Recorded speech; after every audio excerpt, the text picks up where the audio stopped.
500 आणि 1000 पदांकरता एक 2-2, 5-5 लाख मुलं हे त्या ठिकाणी परीक्षेला बसतात. त्याच्याऐवजी 20,000 पदं हे कसे आपल्याला त्या ठिकाणी काढता येतील आणि वेळेमध्ये त्याचा निकाल कसा लावता येईल हा आपण प्रयत्न सुरू केलाय. मी एमपीएससीच्या अध्यक्षांचं अभिनंदन करेन की नुकताच त्यांनी नवीन रेकॉर्ड केला. 21 दिवसामध्ये परीक्षा घेऊन त्याचा निकाल लागला.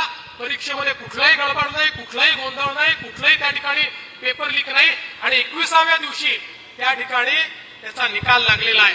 आणि म्हणून आपला प्रयत्न हा आहे की एमपीएससीच्या परीक्षा वेळेत झाल्या पाहिजेत, जास्तीत जास्त मुलांना संधी मिळाली पाहिजे आणि अत्यंत पारदर्शीपणे या परीक्षा झाल्या पाहिजेत. या संदर्भात मला हे समजलं की आता काल परवा काहीतरी अध्यक्षांनी घोषणा केली की या सगळ्या परीक्षा ऑनलाईन घ्यायच्या आहेत. त्याच्यामुळे काही तरुणांमध्ये अस्वस्थता निर्माण झाली. कुठलाही निर्णय एकतर्फी होणार नाही. निर्णय हा आपण सगळ्यांची चर्चा करून घेऊ.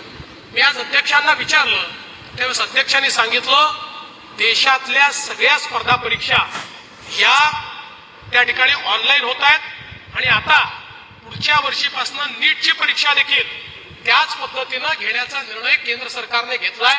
त्यामुळे आपले विद्यार्थी हे पारदर्शी परीक्षेला समोर गेले पाहिजेत आणि कुठल्याही परिस्थितीमध्ये वेळेत त्याचे निकाल लागून त्यांना नोकऱ्या लागल्या पाहिजेत. याकरता मी हा निर्णय घेतलाय. पण मी त्यांनाही सूचना केली की विद्यार्थ्यांची व्यापक चर्चा करा, त्यांना हे समजावून सांगा हे निर्णय काही एमपीएससीच्या हिताकरता नाहीये. निर्णय जे आहेत ते विद्यार्थ्यांच्या हिताकरता आहेत. विश्वासात घेऊन घेतलेले निर्णय हे नेहमी उत्तम असतात. एकतर्फी घेतलेले निर्णय हे अनेकांच्या डोक्यामध्ये काही ना काही कन्फ्युजन तयार करतात. म्हणून मी विद्यार्थ्यांना आश्वस्त करू इच्छितो एमपीएससी मध्ये बदल खूप करायचे आहेत, त्याच्यामध्ये पारदर्शकता अधिक आणायची आहे.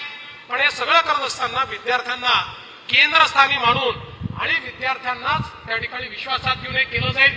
फक्त या निमित्ताने मला एवढंच सांगायचंय, अनेक वेळा कोचिंग क्लासेसचे लोक काहीतरी त्यांच्या ज्या काही अपेक्षा आहेत किंवा त्यांचं जे काही सेटअप आहे हे सेटअप डिस्टर्ब झाल्यामुळे या ठिकाणी जे आंदोलन उभी करतात ती मात्र करणं योग्य नाहीये.